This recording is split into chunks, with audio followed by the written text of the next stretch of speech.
मेरे प्यारे देशवासियों, नमस्कार।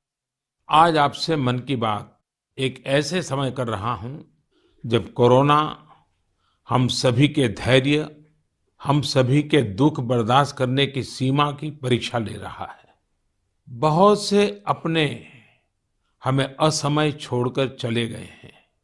कोरोना की पहली वेव का सफलतापूर्वक मुकाबला करने के बाद देश हौसले से भरा हुआ था, आत्मविश्वास से भरा हुआ था।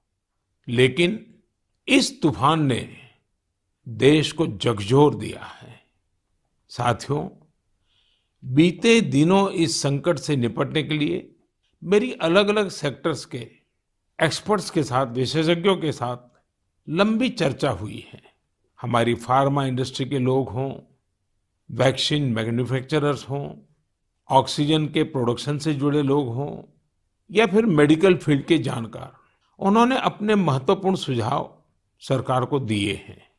इस समय हमें इस लड़ाई को जीतने के लिए एक्सपर्ट्स और वैज्ञानिक सलाह को प्राथमिकता देनी है।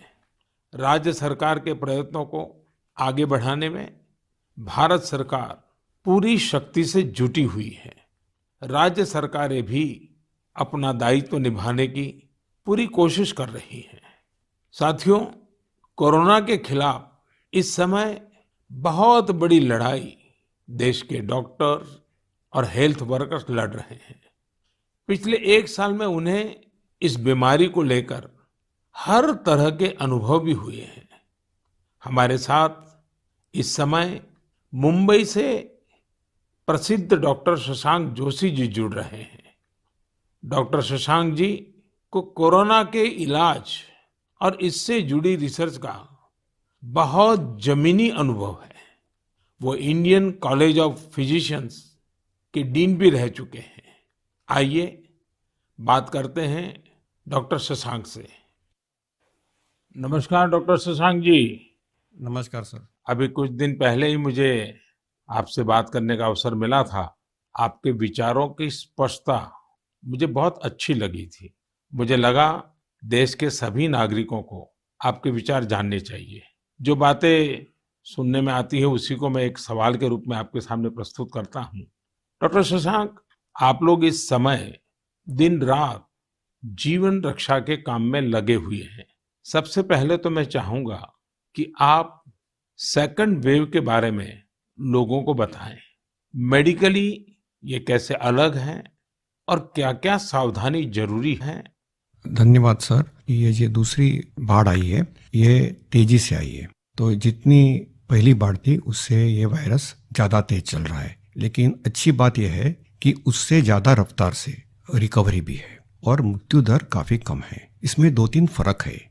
पहली तो ये युवाओं में और बच्चों में भी थोड़ा दिखाई दे रहा है। उसके जो लक्षण हैं, पहले जैसे लक्षण थे, सांस चढ़ना, सूखा खांसी आना, बुखार आना, ये तो सब है ही, पर उसके साथ थोड़ा गंध जाना, स्वाद चला जाना, ये भी है। और लोग थोड़े भयभीत हुए। भयभीत होने की बिल्कुल जरूरत नहीं है। 80-90% लोगों में इसमें कोई भी लक्षण नहीं दिखाई देते हैं। ये म्यूटेशन जो बोलते हैं, घबराने की बात नहीं है। ये म्यूटेशन होते रहते हैं। जैसे हम कपड़े बदलते हैं वैसे वायरस भी अपना रंग बदल रहा है और इसलिए बिल्कुल डरने की बात नहीं है। और ये वेव को हम पाल कर देंगे। वेव आती जाती है और ये वायरस आते जाते रहता है। तो यही अलग अलग लक्षण हैं और मेडिकली हमको सतर्क रहना चाहिए। एक 14 से 21 दिन का ये कोविड का टाइम टेबल है। इसमें वैद्यकीय सलाह लेना चाहिए। डॉक्टर शशांक, मेरे लिए भी आपने जो एनालिसिस बताया बड़ा इंटरेस्टिंग है। मुझे कई चिट्ठियां मिली हैं जिसमें ट्रीटमेंट के बारे में भी लोगों की बहुत सी आशंकाएं हैं। कुछ दवाओं की मांग बहुत ज्यादा है। इसलिए मैं चाहता हूं कि कोविड के ट्रीटमेंट के बारे में भी आप लोगों को जरूर बताएं।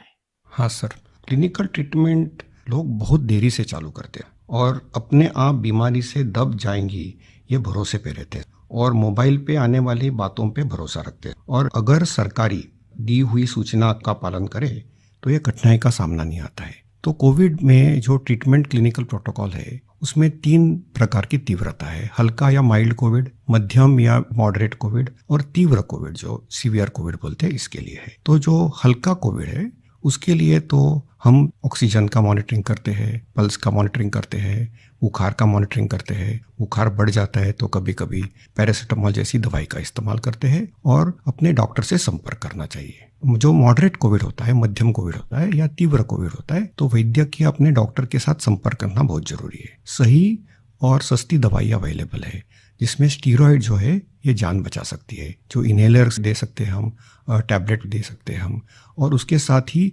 प्राणवायु जो ऑक्सीजन है वो देना पड़ता है, और इसके लिए छोटे छोटे इलाज है। लेकिन अक्सर क्या हो रहा है कि एक नई एक्सपेरिमेंटल दवाई है जिसका नाम है रेमडेसिविर। ये दवाई से एक चीज जरूर होती है कि अस्पताल में 2-3 दिन कम रहना पड़ता है और क्लिनिकल रिकवरी में थोड़ी सी उसकी एड होती है। ये भी दवाई कम काम करती है जब पहले 9-10 दिन में दी जाती है, और ये 5 ही दिन लेनी पड़ती है। तो ये लोग जो दौड़ रहे हैं रेमडेसिविर के पीछे, ये बिल्कुल दौड़ना नहीं चाहिए। ये दवाई की थोड़ा काम है, जिनको ऑक्सीजन लगता है, प्राणवायु ऑक्सीजन लगता है, जो अस्पताल में भर्ती होते हैं और डॉक्टर जब बताते तभी लेना चाहिए। तो ये बहुत जरूरी है सब लोगों को समझना। हम प्राणायाम करेंगे, हमारे शरीर के जो लंग्स है उसको थोड़ा एक्सपांड करेंगे, और जो हमारी खून पतली करने वाली जो इंजेक्शन आती है जिसको हम हिपैरिन बोलते हैं, ये छोटी छोटी दवाइयाँ देंगे तो 98% लोग सर ठीक हो जाते हैं। तो पॉजिटिव रहना बहुत ज़रूरी है। ट्रीटमेंट प्रोटोकॉल वैद्य के सलाह से लेना बहुत ज़रूरी है, और ये जो महंगी महंगी दवाई है उसके पीछे दौड़ने की कोई ज़रूरत नहीं है सर। अपने पास अच्छे इलाज चालू है, प्राणवायु ऑक्सीजन है, वेंटिलेटर की भी सुविधा है, सब कुछ है सर। और कभी कभी ये दवाई यदि मिल जाती है तो योग्य लोगों में ही देनी चाहिए। तो इसके लिए बहुत भ्रम पैदा हुआ है, और इसलिए ये स्पष्टीकरण देना चाहता हूँ सर कि अपने पास वर्ल्ड की सबसे बेस्ट ट्रीटमेंट अवेलेबल है। आप देखेंगे कि भारत में सबसे अच्छा रिकवरी रेट है। आप यदि कंपेयर करेंगे यूरोप के लिए, अमेरिका, वहीं से भी हमारे यहाँ के ट्रीटमेंट प्रोटोकॉल से मरीज ठीक हो रहे हैं सर। डॉक्टर शशांक, आपका बहुत बहुत धन्यवाद। डॉक्टर शशांक ने जो जानकारियां हमें दी वो बहुत जरूरी है और हम सबके काम आएगी। साथियों, मैं आप सबसे आग्रह करता हूं, आपको अगर कोई भी जानकारी चाहिए हो, कोई और आशंका हो, तो सही सोर्स से ही जानकारी लें।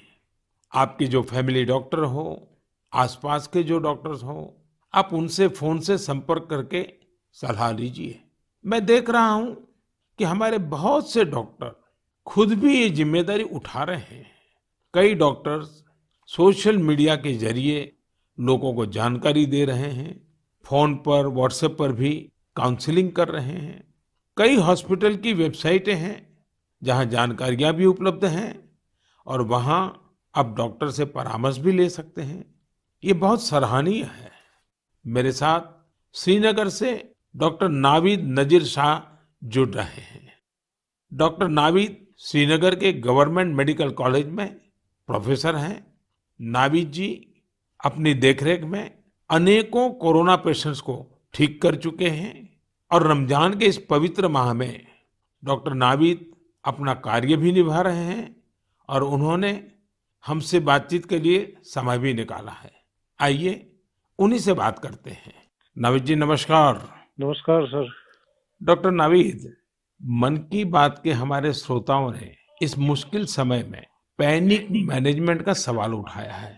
आप अपने अनुभव से उन्हें क्या जवाब देंगे? देखिए, जब कोरोना शुरू हुआ तो कश्मीर में जो सबसे पहला हॉस्पिटल डिजिग्नेट हुआ एज कोविड हॉस्पिटल वो हमारा सीडी हॉस्पिटल था, जो मेडिकल कॉलेज के अंडर में आता है। तो उस टाइम एक खौफ का माहौल था लोगों में, तो था ही। वो समझते थे शायद कोविड का इन्फेक्शन किसी को हो जाता है तो एक डेथ सेंटेंस माना जाएगा ये। और ऐसे ही जो हमारे अस्पतालों में डॉक्टर साहिबान या पैरामेडिकल स्टाफ काम करते थे, उनमें भी एक खौफ का माहौल था कि हम इन पेशेंट्स को कैसे फेस करेंगे, हमें इन्फेक्शन होने का खतरा तो नहीं है। लेकिन जो ही टाइम गुजरा, हमने भी देखा कि अगर पूरी तरीके से हम जो प्रोटेक्टिव गियर पहने और एहतियाती तदाबीर जो है उन पे अमल करें, तो हम भी सेफ रह सकते हैं और हमारा जो बाकी स्टाफ है वो भी सेफ रह सकता है। और आगे आगे जब भी हम देखते गए तो ये मरीज, जो कुछ लोग बीमार थे, कुछ एसिम्प्टोमेटिक थे, यानी कि उनमें कोई बीमारी के कोई लक्षण नहीं थे, हमने देखा कि करीब करीब 90-95% से ज्यादा जो मरीज है वो खुद विदाउट एनी मेडिकेशन भी ठीक हो जाते हैं।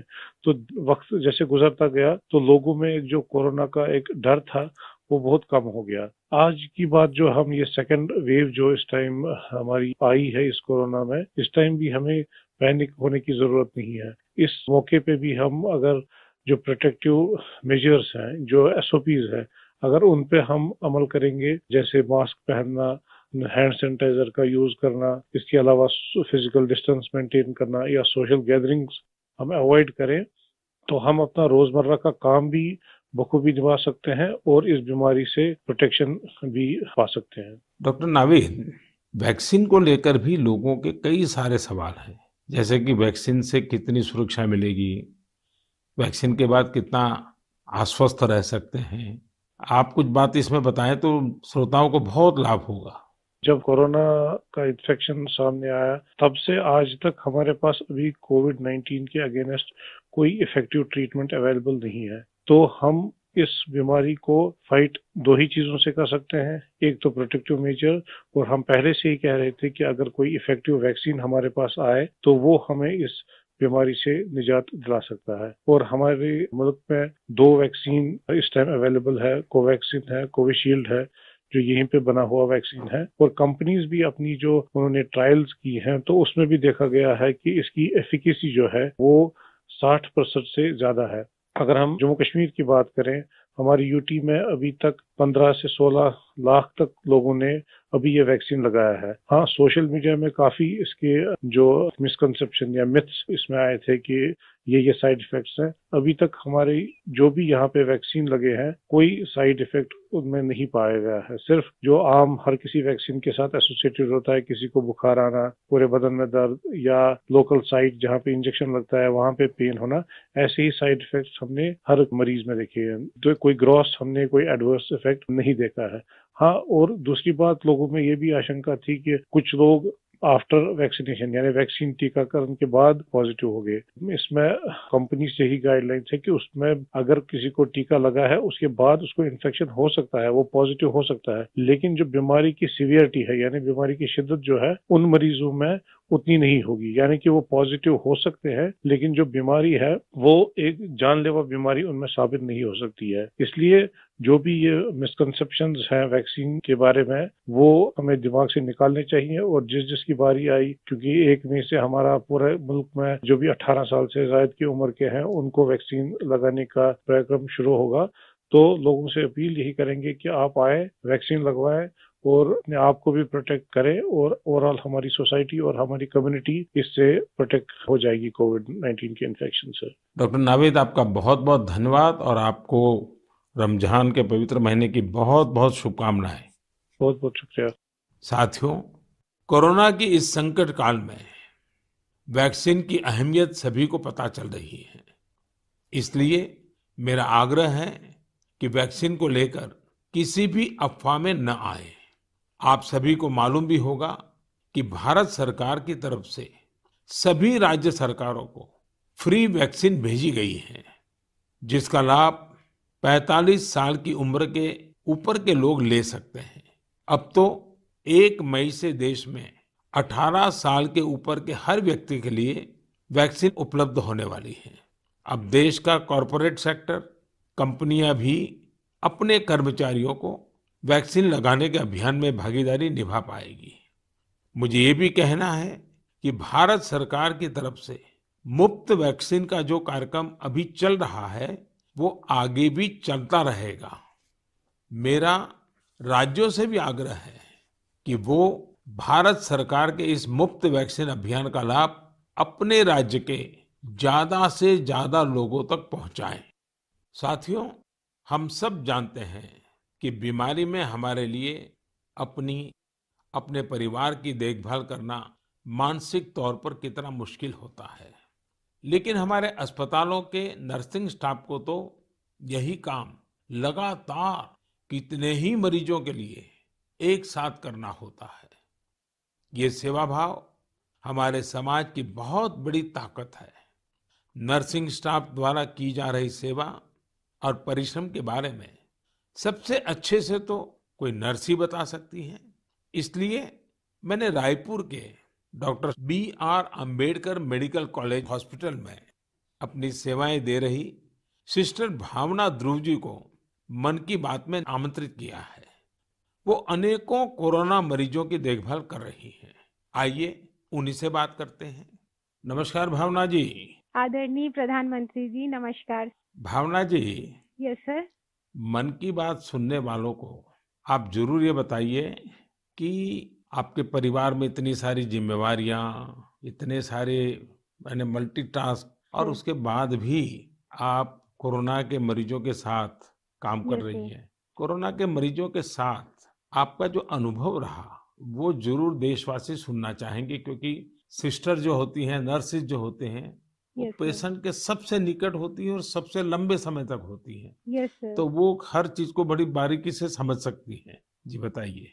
जी सर, मेरा टोटल एक्सपीरियंस कोविड में सर 2 मंथ का है सर। हम 14 डेज ड्यूटी करते हैं और 14 डेज के बाद हमें रेस्ट दिया जाता है। फिर 2 महीने बाद हमारा ये कोविड ड्यूटी रिपीट होता है सर। जब सबसे पहले मेरी कोविड ड्यूटी लगी तो सबसे पहले मैं अपने फैमिली मेंबर्स को ये कोविड ड्यूटी की बात शेयर करी। ये मई की बात है और मैं ये जैसे ही मैंने शेयर किया, सबके सब डर गए, घबरा गए मुझसे। कहने लगे कि बेटा ठीक से काम करना। एक इमोशनल सिचुएशन था सर बीच में, जब मेरी बेटी मुझसे पूछी, मम्मा आप कोविड ड्यूटी जा रहे हो? तो उस समय बहुत ही ज्यादा मेरे लिए इमोशनल मोमेंट था। लेकिन जब मैं कोविड पेशेंट के पास गई तो मैं एक जिम्मेदारी घर में छोड़ के गई, और जब मैं कोविड पेशेंट से मिली सर तो वो उनसे और ज्यादा घबराए हुए थे। कोविड के नाम से सारे पेशेंट इतना डरे हुए थे सर कि उनको समझ में ही नहीं आ रहा था कि उनके साथ क्या हो रहा है, हम आगे क्या करेंगे। हम उनके डर को दूर करने के लिए उनसे बहुत अच्छे से हेल्दी एनवायरनमेंट दिए सर उन्हें। हमें जब ये कोविड ड्यूटी करने को कहा गया तो सर सबसे पहले हमको पीपी किट पहनने के लिए कहा गया सर, जो कि बहुत ही कठिन है। पीपी किट को पहन करके ड्यूटी करना सर, ये बहुत टफ था हमारे लिए। मैंने 2 मंथ की ड्यूटी में हर जगह 14-14 दिन ड्यूटी किए, वार्ड में, आईसीयू में, आइसोलेशन में सर। यानी कुल अलग। मिलाकर तो आप 1 साल से इसी काम को कर रही है। Yes sir. वहाँ जाने से पहले मुझे नहीं पता था कि मेरे कलीग्स कौन हैं। हम एक टीम मेंबर की तरह काम किए सर। उनका जो भी प्रॉब्लम थे उनको शेयर किए। हम जाने पेशेंट के बारे में और उनका स्टिग्मा दूर किया सर। कई लोग ऐसे थे सर कि जो कोविड के नाम से ही डरते थे। वो सारे सिम्टम्स उनमें आते थे जब हम हिस्ट्री लेते थे उनसे, लेकिन वो डर के कारण वो अपना टेस्ट नहीं करवा पाते थे। तो हम उनको समझाते थे, और सर जब सीवियरिटी बढ़ जाती थी तब उनका लंग्स ऑलरेडी इन्फेक्टेड हो चुका रहता था, तब उनको आईसीयू की जरूरत रहती थी, तब वो आते थे और साथ में उनकी पूरी फैमिली आती थी। तो ऐसा 1-2 केस हमने देखा सर। और ऐसा भी नहीं कि हर एक एज ग्रुप के साथ काम किया सर हमने, जिसमें छोटे बच्चे थे, महिला, पुरुष, बुजुर्ग, सारे तरह के पेशेंट थे सर। उन सबसे हमने बात करी तो सबने कहा कि हम डर की वजह से नहीं आ पाए।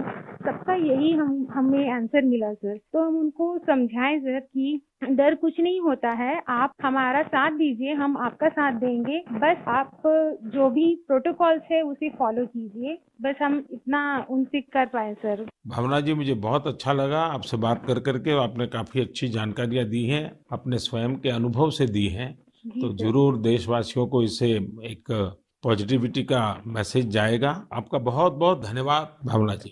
Thank you so much sir. Thank you so much. जय हिंद सर। जय हिंद। भावना जी और नर्सिंग स्टाफ के आप जैसे हजारों लाखों भाई बहन बखूबी अपना कर्तव्य निभा रहे हैं। ये हम सभी के लिए बहुत बड़ी प्रेरणा है। आप अपने स्वास्थ्य पर भी खूब ध्यान दीजिए, अपने परिवार का भी ध्यान रखिए। साथियों, हमारे साथ इस समय बेंगलुरु से सिस्टर सुरेखा जी भी जुड़ी हुई है।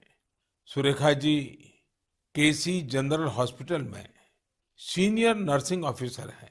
आइए उनके अनुभव भी जानते हैं। नमस्ते Surekha ji.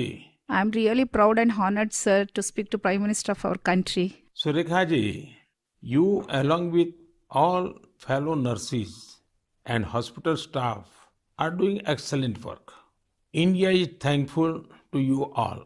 What is your message for the citizens in this fight against COVID-19?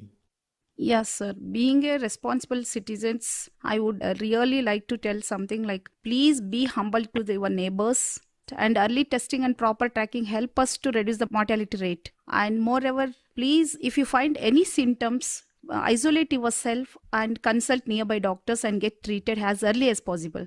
So community need to know awareness about this disease and be positive, don't be panic and don't be stressed out. It worsen the condition of the patient. We are thankful to our government, proud to have a vaccine also. I'm already vaccinated. With my own experience, I wanted to tell the citizens of India, no vaccines provides 100% protections immediately. It takes time to build a immunity. Please don't be scared to get vaccinated. Please vaccinate yourself. There is a minimal side effects, and I want to deliver the message like stay at home, stay healthy, avoid contact with the people who are sick, and avoid touching the nose, eyes and mouth unnecessarily. Please practice physical distancing, wear mask properly, wash your hands regularly, and home remedies you can practice in the house. Please drink Ayurvedic Kada, take steam inhalation and mouth gargling every day, and breathing exercise so you can do it. And one more thing, last and not least, please have a sympathy towards frontline workers and professionals. We need your support and cooperation. We will fight together. We will get through with the pandemic. This is what my message to the people, sir. Thank you Surekha ji. Thank you, sir. Surekha ji, वाकई आप बहुत कठिन समय में मोर्चा संभाले हुए हैं। आप अपना ध्यान रखिए। आपके परिवार को भी मेरी बहुत बहुत शुभकामनाएं हैं। मैं देश के लोगों से भी आग्रह करूंगा कि जैसा भावना जी, सुरेखा जी ने अपने अनुभव से बताया है, कोरोना से लड़ने के लिए पॉजिटिव स्पिरिट बहुत ज्यादा जरूरी है और देशवासियों को इसे बनाए रखना है। साथियों, डॉक्टर्स और नर्सिंग स्टाफ के साथ साथ इस समय लैब टेक्नीशियंस और एम्बुलेंस ड्राइवर्स जैसे फ्रंटलाइन वर्कर्स भी भगवान की तरह ही काम कर रहे हैं। जब कोई एम्बुलेंस किसी मरीज तक पहुंचती है तो उन्हें एम्बुलेंस ड्राइवर देवदूत जैसा ही लगता है। इन सब की सेवाओं के बारे में, इनके अनुभव के बारे में देश को जरूर जानना चाहिए। मेरे साथ अभी ऐसे ही एक सज्जन है, श्रीमान प्रेम वर्मा जी, जो कि एक एम्बुलेंस ड्राइवर है। जैसा कि इनके नाम से ही पता चलता है, प्रेम वर्मा जी अपने काम को, अपने कर्तव्य को पूरे प्रेम और लगन से करते हैं। आइए उनसे बात करते हैं। नमस्ते प्रेम जी। नमस्ते सर जी। भाई प्रेम, हाँ जी सर। आप अपने कार्य के बारे में हाँ जी। जरा विस्तार से बताइए। आपका जो अनुभव है वो भी बताइए। मैं गेट्स एम्बुलेंस में ड्राइवर की पोस्ट पे हूँ। हाँ। और जैसे ही कंट्रोल हमें एक टैब पे कॉल देता है, 102 से जो कॉल आती है, हम मूव करते हैं पेशेंट के पास। हम पेशेंट को जाते हैं उनके पास। तो 2 साल से हम कंटिन्यू कर रहे हैं काम। अपना किट पहन के, ग्लव्स, मास्क पहन के पेशेंट को जहाँ वो ड्रॉप करने के लिए कहते हैं, जो भी हॉस्पिटल में, हम जल्दी से जल्दी उनको ड्रॉप करते हैं। आपको तो वैक्सीन की दोनों डोज लग गई होगी। बिल्कुल सर। तो दूसरे लोगों को वैक्सीन लगवाएं, इसके लिए आपका क्या संदेश है? सर बिल्कुल, सभी को ये डोज लगवानी चाहिए और अच्छी ही है फैमिली के लिए भी। अब मुझे मेरी मम्मी कहती है ये नौकरी छोड़ दो। मैंने बोला मम्मी, अगर मैं भी नौकरी छोड़ के बैठ जाऊंगा तो सब और पेशेंट को कैसे कौन छोड़ने जाएगा, क्योंकि सब इस कोरोना काल में सब भाग रहे हैं, सब नौकरी छोड़ छोड़ के जा रहे हैं। मम्मी भी मुझे बोलती है कि बेटा ये नौकरी छोड़ दे। मैंने बोला नहीं मम्मी, मैं नौकरी नहीं छोड़ूंगा। प्रेम जी, माँ को दुखी मत करना, नहीं माँ सर। को समझाना। हाँ जी। लेकिन ये जो आपने माँ वाली बात बताई ना, हाँ जी। ये बहुत ही छूने वाली है। आपकी माता जी को भी हाँ जी। मेरा प्रणाम कहिएगा। बिल्कुल। हाँ। हाँ जी। और प्रेम जी, मैं आपके माध्यम से हाँ जी। ये एम्बुलेंस चलाने वाले हमारे ड्राइवर भी हाँ जी। कितना बड़ा रिस्क लेकर के काम कर रहे हैं, हाँ जी। और हर एक की माँ क्या सोचती है, बिल्कुल सर। ये बात जब श्रोताओं तक पहुंचेगी, हाँ जी। मैं जरूर मानता हूँ कि उनको भी दिल को छू जाएगी। हाँ जी। प्रेम जी, बहुत बहुत धन्यवाद। आप एक प्रकार से प्रेम की गंगा बहा रहे हैं। धन्यवाद सर जी। धन्यवाद भैया। धन्यवाद। साथियों, प्रेम वर्मा जी और इन जैसे हजारों लोग आज अपना जीवन दांव पर लगाकर लोगों की सेवा कर रहे हैं। कोरोना के खिलाफ इस लड़ाई में जितने भी जीवन बच रहे हैं, उसमें एम्बुलेंस ड्राइवर्स का भी बहुत बड़ा योगदान है। प्रेम जी, आपको और देश भर में आपके सभी साथियों को मैं बहुत बहुत साधुवाद देता हूं। आप समय पर पहुंचते रहिए, जीवन बचाते रहिए। मेरे प्यारे देशवासियों, ये सही है कि कोरोना से बहुत लोग संक्रमित हो रहे हैं, लेकिन कोरोना से ठीक होने वाले लोगों की संख्या भी उतनी ही ज्यादा है। गुरुग्राम की प्रीति चतुर्वेदी जी ने भी हाल ही में कोरोना को हराया है। प्रीति जी मन की बात में हमारे साथ जुड़ रही हैं। उनके अनुभव हम सबके काफी काम आएंगे। प्रीति जी नमस्ते। नमस्ते सर, कैसे हैं आप? मैं ठीक हूँ जी। सबसे पहले तो मैं आपकी कोविड-19 से जी सफलतापूर्वक लड़ने के लिए जी। सराहना करूंगा। थैंक यू सो मच मेरी सर। कामना है आपका स्वास्थ्य और तेजी से बेहतर हो। जी शुक्रिया सर। प्रीति जी, हाँ जी सर। ये सिर्फ आपके परिवार में आप ही का नंबर लगा कि परिवार के और सदस्य भी इसमें फंस गए हैं? नहीं नहीं सर, मैं अकेली ही हुई थी चलिए, आज पॉजिटिव। भगवान की कृपा रही। अच्छा, जी मैं सर। चाहूंगा हाँ जी कि सर। आप अपने इस पीड़ा के अवस्था के कुछ अनुभव अगर साझा करें, तो जी सर। शायद जो श्रोता है हाँ उनको जी। भी ऐसे समय कैसे अपने आप को संभालना चाहिए, इसका मार्गदर्शन मिलेगा। जी सर, जरूर सर। इनिशियली इस स्टेज में मेरे को बहुत ज्यादा लेथार्जिक, मतलब बहुत सुस्ती सुस्ती आया, और उसके बाद ना मेरे गले में थोड़ी सी खराश होने लगी। तो उसके बाद ना मेरा थोड़ा सा मेरे को लगा कि ये सिम्टम्स है, तो मैंने टेस्ट कराने के टेस्ट कराया। दूसरे दिन रिपोर्ट आते ही जैसे ही मेरे को पॉजिटिव हुआ, मैं अपने आप को क्वारंटीन कर लिया, एक रूम में आइसोलेट करके। अब डॉक्टर्स के साथ कंसल्ट करा मैंने उनसे, उनकी मेडिकेशन स्टार्ट कर तो दी। आपका परिवार बच गए आपके क्विक जी एक्शन सर। के कारण। जी सर, वो बाकी सबका भी बाद में कराया था, बाकी सब नेगेटिव थे, मैं ही पॉजिटिव थे। उससे पहले मैंने अपने आप को आइसोलेट कर लिया था एक रूम के अंदर। अपनी जरूरत का सारा सामान रख के उसको मैं अपने आप अंदर कमरे में बंद हो गई थी। और उसके साथ साथ मैंने फिर डॉक्टर के साथ मेडिकेशन स्टार्ट कर दी। तो मैंने मेडिकेशन के साथ साथ ना मैंने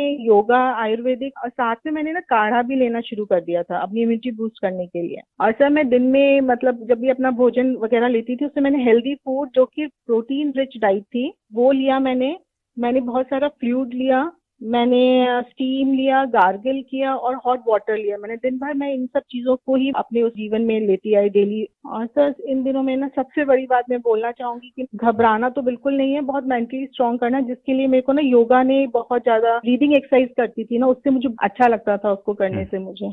अच्छा प्रीति जी, जब अब आपका प्रोसेस पूरा हो गया, आप संकट से बाहर निकल आई, हाँ अब आपका जी। टेस्ट भी नेगेटिव आ गया है, हाँ जी तो सर। फिर आप अपने स्वास्थ्य के लिए, जी इसके सर। देखभाल के लिए अभी क्या कर रही है? सर मैंने एक तो योगा बंद नहीं किया है, ठीक है। मैंने काढ़ा अभी भी ले रही हूँ, और अपनी ना इम्यूनिटी बूस्ट रखने के लिए मैं अच्छा हेल्दी फूड खा रही हूँ अभी, जो कि मैं बहुत अपने आप को नेग्लेक्ट कर लेती थी, उस पर बहुत ध्यान दे रही हूँ मैं। धन्यवाद Preeti ji. Thank you so much sir. आपने जो जानकारी दी, मुझे लगता है ये बहुत सारे लोगों के काम आएगी। आप स्वस्थ रहें, आपके परिवार के लोग स्वस्थ रहें, मेरी आपको बहुत बहुत शुभकामनाएं। मेरे प्यारे देशवासियों, जैसे आज हमारे मेडिकल फील्ड के लोग, फ्रंटलाइन वर्कर्स, दिन रात सेवा कार्यों में लगे हैं, वैसे ही समाज के अन्य लोग भी इस समय पीछे नहीं है। देश एक बार फिर एकजुट होकर कोरोना के खिलाफ लड़ाई लड़ रहा है। इन दिनों मैं देख रहा हूं, कोई क्वारंटाइन में रह रहे परिवारों के लिए दवा पहुंचा रहा है, कोई सब्जियां, दूध, फल आदि पहुंचा रहा है, कोई एम्बुलेंस की मुफ्त सेवाएं मरीजों को दे रहा है। देश के अलग अलग कोने में इस चुनौतीपूर्ण समय में भी स्वयंसेवी संगठन आगे आकर दूसरों की मदद के लिए जो भी कर सकते हैं वो करने का प्रयास कर रहे हैं। इस बार गांवों में भी नई जागरूकता देखी जा रही है। कोविड नियमों का सख्ती से पालन करते हुए लोग अपने गांव की कोरोना से रक्षा कर रहे हैं। जो लोग बाहर से आ रहे हैं उनके लिए सही व्यवस्थाएं भी बनाई जा रही हैं। शहरों में भी कई नौजवान सामने आए हैं जो अपने क्षेत्र में कोरोना के केस न बढ़े, इसके लिए स्थानीय निवासियों के साथ मिलकर प्रयास कर रहे हैं। यानी एक तरफ देश दिन रात अस्पतालों, वेंटिलेटर्स और दवाइयों के लिए काम कर रहा है, तो दूसरी ओर देशवासी भी जी जान से कोरोना की चुनौती का मुकाबला कर रहे हैं। ये भावना हमें कितनी ताकत देती है, कितना विश्वास देती है। ये जो भी प्रयास हो रहे हैं, समाज की बहुत बड़ी सेवा है। ये समाज की शक्ति बढ़ाते हैं। मेरे प्यारे देशवासियों, आज मन की बात की पूरी चर्चा को हमने कोरोना महामारी पर ही रखा, क्योंकि आज हमारी सबसे बड़ी प्राथमिकता है इस बीमारी को हराना। आज भगवान महावीर जयंती भी है। इस अवसर पर मैं सभी देशवासियों को शुभकामनाएं देता हूं। भगवान महावीर के संदेश हमें तप और आत्म संयम की प्रेरणा देते हैं। अभी रमजान का पवित्र महीना भी चल रहा है। आगे बुद्ध पूर्णिमा भी है। गुरु तेग बहादुर जी का 400वां प्रकाश पर्व भी है। एक महत्वपूर्ण दिन पोचिशे बोईशाख टैगोर जयंती का है। ये सभी हमें प्रेरणा देते हैं अपने कर्तव्य को निभाने की। एक नागरिक के तौर पर हम अपने जीवन में जितनी कुशलता से अपने कर्तव्यों को निभाएंगे, संकट से मुक्त होकर भविष्य के रास्ते पर उतनी ही तेजी से आगे बढ़ेंगे। इसी कामना के साथ मैं आप सभी से एक बार फिर आग्रह करता हूं कि वैक्सीन हम सबको लगवाना है और पूरी सावधानी भी रखनी है। दवाई भी, कड़ाई भी, इस मंत्र को कभी भी नहीं भूलना है। हम जल्द ही साथ मिलकर इस आपदा से बाहर आएंगे। इसी विश्वास के साथ आप सभी का बहुत बहुत धन्यवाद। नमस्कार।